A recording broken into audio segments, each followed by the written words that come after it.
आप लोगों को आज फिर पासकल सिविल सर्विसेज की क्लास में स्वागत करता हूं। आज हम लोग इस कक्षा में हम लोग पढ़ेंगे अनुसूचियां, क्योंकि इसके पहले हम लोग उद्देशिका पढ़े, तो आज जो है हम लोग अनुसूचियां पढ़ेंगे। अनुसूचियां, ये अनुसूचियां जो है यानी कि आप लोग को प्रत्येक हम लोग क्लास में बताते हैं कि भारत के संविधान में 395 अनुच्छेद है,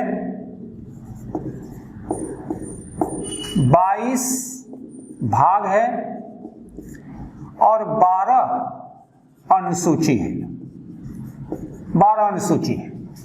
तो ये जो है अनुच्छेद और भाग एक साथ चलता है और ये अनुसूची जो है एक अलग ये जो है अपना रास्ता अपनाए हुए है। तो जब संविधान लागू हुआ 1950 में पूर्ण रूप से, तो उस समय अनुसूची की संख्या मात्र 8 थी। तो इस पर हम लोग बाद में बात करेंगे, लेकिन आज की डेट में अनुसूची की संख्या 12 है। तो हम लोग एक एक अनुसूची को संक्षिप्त रूप से ये देख लें कि किस अनुसूची में क्या दिया हुआ है, क्योंकि देखिए बहुत इंपॉर्टेंट चीज है, क्योंकि यह जो है एग्जामिनेशन में पूछता है कि बताइए पहली अनुसूची में क्या है, बताइए भाषा किस अनुसूची में, बताइए पंचायती राज किस अनुसूची में है, बताइए जो है राज्यों में राज्यसभा में राज्यों का स्थान जो आवंटन होता है किस अनुसूची में है। तो ये सब क्वेश्चन आता है, जितना भी आप एग्जाम देंगे, खास करके पीसीएस का, उसमें एक क्वेश्चन रहता है। अगर आप लोग क्वेश्चन बैंक बनाते होंगे तो ये सब क्वेश्चन आपको मिलेंगे। तो हम लोग जो है बहुत शॉर्टली से इसको ये कर लेते हैं, लेकिन क्वेश्चन छूटेगा नहीं और इस चीज को हम लोग जो है पढ़ लेते हैं बहुत आसान तरीका से, और आपको देखिएगा ये भूल नहीं पाइएगा। तो सबसे पहले हम लोग बात करते हैं कि पहली अनुसूची, पहली अनुसूची।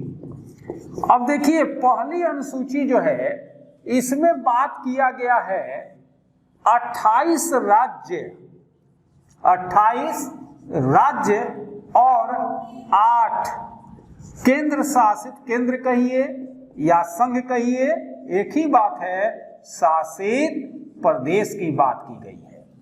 यानी कि हमारे देश के संविधान में जो अनुसूची है, अभी कितनी अनुसूची है, 12 अनुसूची है, उसके पहली अनुसूची में 28 राज्य का बात किया गया है और 8 केंद्र शासित प्रदेश की चर्चा की गई है। तो आपसे जब पूछा जाए कि बताइए पहली अनुसूची में क्या है, तो आप क्लियर बोलिएगा कि पहली अनुसूची में 28 राज्य और 8 केंद्र शासित प्रदेश की बात की गई है। दूसरी अनुसूची, यानी कि पहली अनुसूची हो गई, दूसरी अनुसूची, दूसरी अनुसूची। अब देखिए कि ये बहुत जो है साधारण सी बात है कि दूसरी अनुसूची में आप देखेंगे कि वेतन, वेतन, भत्ता और पेंशन, और पेंशन की बात की गई है।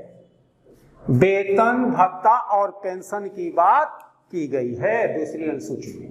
अब देखिए यही पूछता है, बीपीएससी में पूछा है, तो ये वेतन, भत्ता और पेंशन की जो बात की गई है इसके लिए किया गया है। तो ध्यान रखिए कि जो लोग भारतीय संविधान में संवैधानिक पद पर जो लोग हैं, उनको जो है वेतन, भत्ता और पेंशन की जो देने की बात की गई है वो दूसरी अनुसूची में, जैसे राष्ट्रपति, उपराष्ट्रपति, लोकसभा का अध्यक्ष, लोकसभा का उपाध्यक्ष, राज्यसभा के उपसभापति, राज्यों के विधानसभा के अध्यक्ष, उपाध्यक्ष, ये सब जितने जो हैं, इन लोगों का जो वेतन, भत्ता और पेंशन की जो बात की गई है, इसकी चर्चा किस अनुसूची में की गई है, दूसरी अनुसूची में की गई है। आपको याद हो गया, यानी कि पहली अनुसूची में 8 केंद्र शासित प्रदेश और 28 राज्य की बात की गई है। दूसरी अनुसूची में संवैधानिक पदों पर जो लोग विराजमान हैं उनके वेतन, भत्ता और पेंशन की बात की गई है। अब इसमें ये भी पूछता है कि ये जो वेतन भत्ता पेंशन जो दिया जाता है वह किस निधि से, तो आप लोग जानते हैं कि एक संचित निधि का आप लोग नाम जानते होंगे, उसी संचित निधि से दिया जाता है जिस पर कोई टैक्स नहीं लगता है। तो दूसरी अनुसूची में अब आते हैं, अब ये तो 2 याद हो गया। तीसरा आप देखेंगे कि तीसरी अनुसूची में जो है बात किया गया शपथ का, शपथ यानी कि जो कहा जाता है कि हम भारतीय संविधान का शपथ लेते हैं कि संविधान द्वारा दिए गए कार्यों के अनुरूप ही, दिए गए अधिकारों के अनुरूप ही कार्य करेंगे, उसी शपथ की बात की गई है। यानी कि जो लोग संवैधानिक पद पर आते हैं उनके शपथ की जो बात की गई है वह तीसरी अनुसूची में बात की है। यानी कि पहली अनुसूची में 28 राज्य 8 केंद्र शासित प्रदेश, दूसरी अनुसूची में वेतन भत्ता और पेंशन की बात, तीसरी अनुसूची में शपथ की बात। देखिए कितना हल्का है, और ये एग्जामिनेशन में बहुत ज्यादा पूछता है। अब जो है देखेंगे कि चौथी अनुसूची की बात, चौथी अनुसूची, इस अनुसूची में आप देखेंगे कि इंपॉर्टेंट ये हो जाता है कि राज्यों का या राज्यसभा में स्थानों का आवंटन, यानी कि राज्यसभा में स्थानों का आवंटन किया गया है। ठीक है, यानी कि इस अनुसूची में किस राज्य से कितने लोग जो है राज्यसभा में जाते हैं। जैसे बिहार से कितने लोग जाते हैं, 16 लोग जाते हैं, उत्तर प्रदेश से 31 लोग जाते हैं। यानी कि चौथी अनुसूची के अनुसार राज्यसभा में स्थानों का आवंटन की बात की गई है। आप देखेंगे इसके बाद जो है 5वीं अनुसूची की बात करते हैं। 5वीं अनुसूची, इस अनुसूची में आप देखेंगे कि एससी और एसटी के प्रशासन की बात की गई है। यानी कि आप जो है इसको जो है फिर से एक बार रिपीट आप कर सकते हैं। पहली अनुसूची में 28 राज्य 8 केंद्र शासित प्रदेश, दूसरी अनुसूची में वेतन भत्ता और पेंशन, तीसरी अनुसूची में शपथ, चौथी अनुसूची में राज्यसभा में स्थानों का आवंटन, और 5वीं अनुसूची में है एससी एसटी के प्रशासन की बात की गई है। अब जो है उसी तरह आप देखेंगे कि 6ठी अनुसूची, तो 6ठी अनुसूची में आप देखेंगे कि बात जो की गई है, जैसे कि आपने असम का नाम सुना है, आप मेघालय का नाम सुने हैं, असम, मेघालय, त्रिपुरा और मिजोरम, त्रिपुरा और मिजोरम, इसके जो है यहां पर जो जनजाति हैं उनके प्रशासन की बात की गई है। यानी कि यहां के जो जनजाति हैं, उनके प्रशासन की बात की गई है, प्रशासन की बात की गई है। यानी कि आप देखें कि ये जो है ये अनुसूची कितना हल्का है, और इससे क्वेश्चन अक्सर बच्चों के द्वारा छोड़ दी जाती है, लेकिन इससे कई क्वेश्चन छूटने की बात नहीं है। अब जो है यहाँ के बाद आप देखेंगे 7वीं अनुसूची, ये थोड़ा इंपॉर्टेंट हो जाता है और इसमें थोड़ा आपको जानना भी है। 7वीं अनुसूची में ये 7वीं जो अनुसूची है, 7वीं अनुसूची, ये इसको कहा जाता है कि केंद्र कहिए या संघ कहिए, संघ, केंद्र या संघ एवं राज्यों का संबंध, राज्यों के बीच शक्तियों का बंटवारा कह सकते हैं, बंटवारा भी कह सकते हैं, संबंध भी कह सकते हैं, यानी कि आपको जो कहना है आप कह सकते हैं।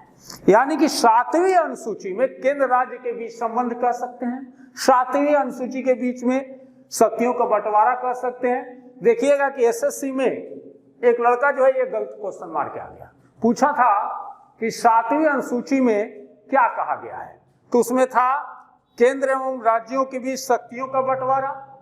बी ऑप्शन में था कि केंद्र और राज्यों के बीच शक्तियों का पृथक्करण, वो लड़का पृथक्करण मार के आ गया।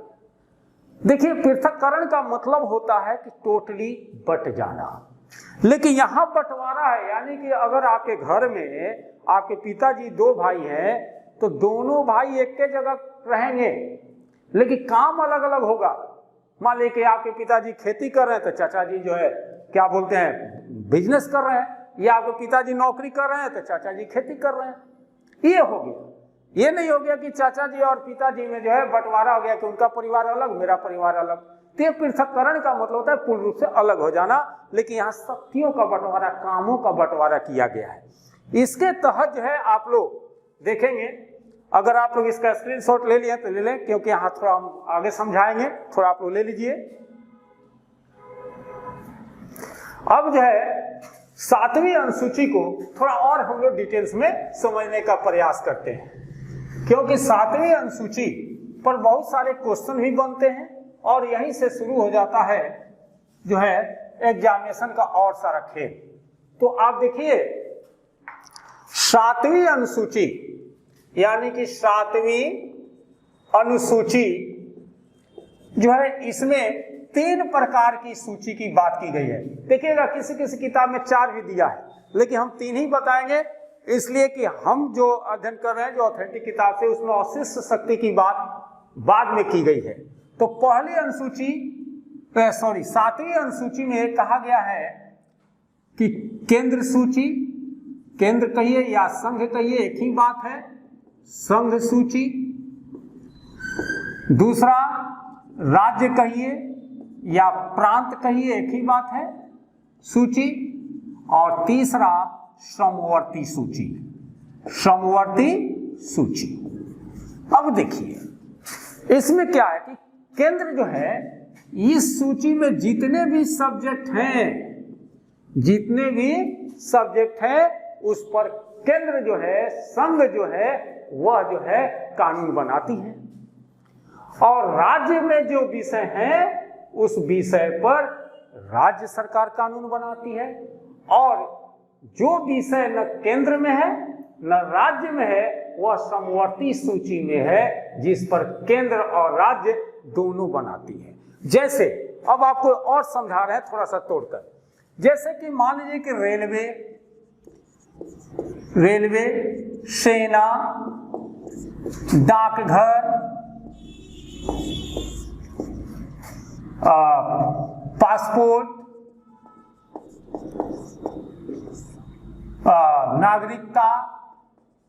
नागरिकता, फिर आरबीआई, परमाणु, विदेशों से संधि करना, किसी देश से युद्ध करना, ये जितना जो है आदि ये सब्जेक्ट किसका है, ये केंद्र का सब्जेक्ट है, केंद्र विषय का, केंद्र सूची का ये विषय है।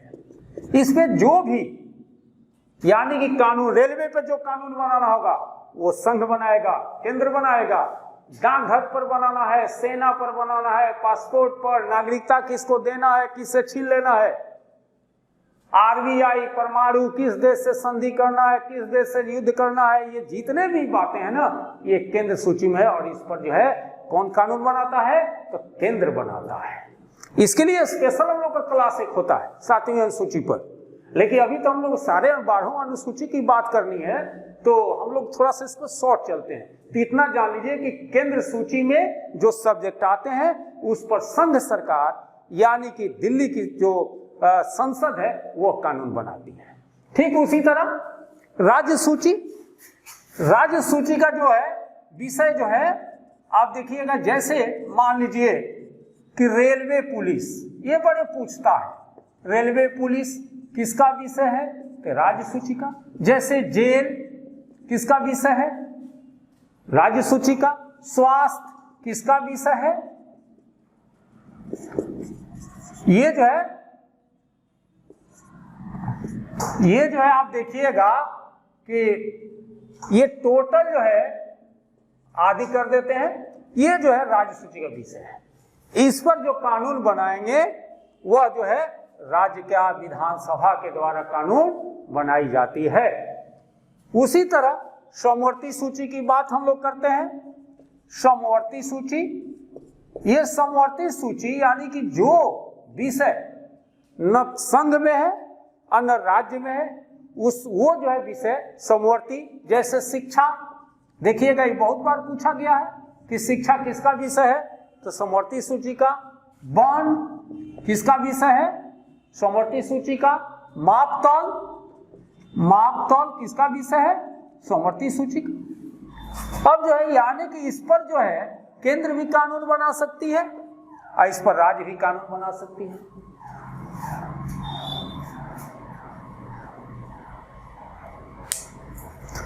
तो हम सब जो है ये चीज देखेंगे कि जैसे शिक्षा, देखिए शिक्षा पर केंद्र भी कानून बनाती है और राज्य भी कानून बनाती है। यानी कि समवर्ती सूची पर यानी कि केंद्र भी कानून बनाती है और राज्य भी बनाती है। लेकिन एक विषय कोई ऐसा अगर मान ली कि कानून बन गया, राज्य भी बना दिया और केंद्र भी, और दोनों पर टकराहट की स्थिति उत्पन्न हो गई, तो वहां किसका मान्य होगा, केंद्र के द्वारा बनाए गए कानून का मान होगा। यही जो है मान्यता उसी को मिलेगी। अब जो है यानी कि 7वीं अनुसूची आपने देख लिया। अब हम आते हैं 8वीं अनुसूची पर। आप देखेंगे कि 8वीं अनुसूची में बात की गई है भाषा की। यानी कि जब संविधान लागू हुआ 8वीं अनुसूची पर, 8वीं अनुसूची, 8वीं अनुसूची में क्या है, इसमें भाषा है। यानी कि पहले भाषा की संख्या कितनी थी, 14, वर्तमान में कितना है, 22। आपसे यही पूछा जाएगा परीक्षा में कि जो है जब संविधान लागू हुआ तो कितने भाषा थे, तो 14। आज के डेट में कितने भाषा है, 22। लेकिन अब इसको लंबा चौड़ा लोग करते हैं, ये संविधान संशोधन में ये भाषा जोड़ा गया, इस संविधान में ये जोड़ा गया, जिसकी जरूरत नहीं है। यानी कि 8वीं अनुसूची में इतना याद रखिए क्या है, भाषा। और इसमें कितने पहले भाषा थे, 14। आज की डेट में कितने भाषा है, 22। अब देखिए हमने एक पीछे बात कहा था कि जब संविधान 1950 में लागू हुआ तो उस समय अनुसूची की संख्या कितनी थी, 8 थी। लेकिन आज अनुसूची की संख्या कितनी है, तो आज जो है 12 है। यानी कि सबसे पहले संविधान संशोधन 1951 में किया गया और 1951 में करके एक नई अनुसूची जोड़ा गया जिसको कहते हैं 9वीं अनुसूची। यानी कि 9वीं अनुसूची, 9वीं अनुसूची, ये जो पहला संविधान संशोधन के द्वारा 9वीं अनुसूची को जोड़ा गया। और 9वीं अनुसूची में जो भी सब्जेक्ट रखा जाता है, जो भी विषय रखा जाता है, उस पर कोर्ट हस्तक्षेप नहीं कर सकता। वह कोर्ट उस पर जो है किसी तरह की आदेश नहीं दे सकता। यानी कि ये तो मुख्य रूप से बनाया गया था कि जमीन ये सब के भूमि सुधार के लिए, यानी कि 9वीं अनुसूची भूमि सुधार हेतु। लेकिन इसमें देखिएगा कि आजकल जो है इसका सब्जेक्ट बढ़कर करीब 287 के करीब चला गया है। तो इसमें 9वीं अनुसूची में जो भी सब्जेक्ट डाला जाएगा वह न्यायालय के द्वारा उस पर जो है कोई कार्रवाई नहीं की जा सकती है। अब जो है राजीव गांधी यानी कि जब प्रधानमंत्री बने तो उनको ऐसा लगा कि लोग किसी किसी पार्टी से जीत के आ रहे हैं और दल बदल दे रहे हैं। अब मान लीजिए कि बहुजन समाज पार्टी से जीत के आ गए, समाजवाद में चले गए, समाजवादी से जीत के आ गए, बहुजन में चले गए, कांग्रेस से जीत के आ गए, भाजपा में चले गए। तो सबसे पहले यानी कि राजीव गांधी ने एक संविधान संशोधन किया और उसके तहत उन्होंने 10वीं अनुसूची, 10वीं अनुसूची जो है बनाया और इसमें 10वीं अनुसूची में उन्होंने इसका विषय रखा दल बदल। यानी कि आप जिस दल से जीत के आए हैं उसी दल में रहना होगा और उस दल को आप छोड़ते हैं तो आपकी सदस्यता रद्द हो जाएगी। यानी कि 10वीं अनुसूची में दल बदल की बात की गई है। उसके बाद जो है राजीव गांधी जब प्रधानमंत्री थे तो देखिएगा कि स्टेटमेंट की उनकी चर्चा बहुत ज्यादा की जाती है कि राजीव गांधी ने बोला था कि हम पैसा जो है केंद्र से भेजते हैं, गरीबों तक नहीं पहुंच पाता है, तो ये सब तो राजीव गांधी के दिमाग में चल रहा था कि आप जब संविधान आगे पढ़िएगा तो राज्य के नीति निर्देशक तत्व में आर्टिकल 40 आप पढ़िएगा। आर्टिकल 40 में पंचायत की बात की गई है। तो होता क्या था कि जो राज्य के नीति निर्देशक तत्व है वह जो है आपके ऊपर डिपेंड है, यानी कि राज्यों के ऊपर डिपेंड है कि वह उसके द्वारा दिए गए जो कार्य सुझाए गए हैं करना चाहिए। अगर नहीं करता है तो जो है क्या होगा कि कार्य करने की उस पर कोर्ट कोई दखल नहीं दे सकता है। तो जो है पंचायत चुनाव सरकार के द्वारा नहीं कराए जा रहे थे, तो हुआ क्या कि राजीव गांधी सोचे क्यों नहीं पंचायती राज एक अधिनियम बना दिया जाए, लेकिन संजोग बेचारे शहीद हो गए। तो क्या हुआ कि पीवी नरसिम्हा राव की सरकार जब बनी तो उन्होंने जो है संविधान में एक संशोधन किया जिसको आप जानते हैं 73वां संविधान संशोधन। उन्होंने यानी कि 73वां संविधान संशोधन, 73वां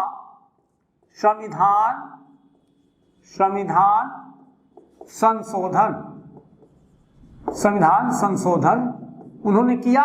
और ये संविधान संशोधन करके पंचायती राज को पंचायती राज अधिनियम बनाया, यानी कि कानून बना दिया, अधिनियम बनाया। यानी कि 73, देखिएगा बहुत बार परीक्षा में पूछा गया है कि पंचायती राज अधिनियम किस संविधान संशोधन के द्वारा बना, तो 73वें संविधान संशोधन के द्वारा बना। और पंचायती राज अधिनियम जब बना तो एक अनुसूची की संख्या बढ़ाकर 11वीं अनुसूची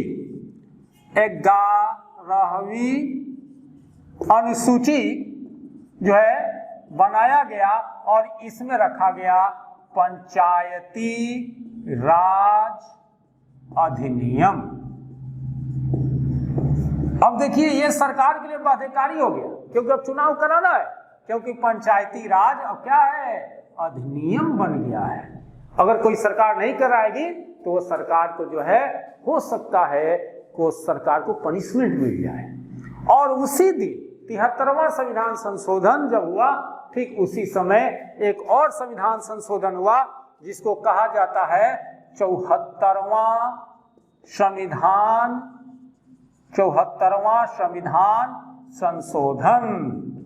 संशोधन। ये 74वें संविधान संशोधन के माध्यम से क्या किया गया कि जब पंचायती राज बना दिया गया तो नगर पालिका के लिए भी बना दिया गया। यानी कि एक और नई अनुसूची 12वीं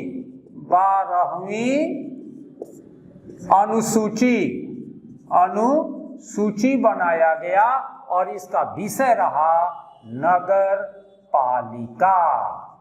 और ये भी यानी कि देखिए पंचायत के चुनाव जब होता है उसके बाद नगर पालिका के भी चुनाव की जाती है। यानी कि 11वीं अनुसूची में क्या है, पंचायती राज। 12वीं अनुसूची में क्या है, नगर पालिका। 11वीं अनुसूची कौन से संविधान संशोधन के द्वारा, 73वें संविधान संशोधन के द्वारा। 12वीं अनुसूची किस संविधान संशोधन के द्वारा, तो 74वें संविधान संशोधन के द्वारा। 12वीं अनुसूची का क्या विषय है, नगर पालिका। तो इस तरह हम लोग जो है अनुसूचियां आज खत्म किए। अब जो है फिर हम लोग अगले क्लास में मिलेंगे। बहुत बहुत धन्यवाद।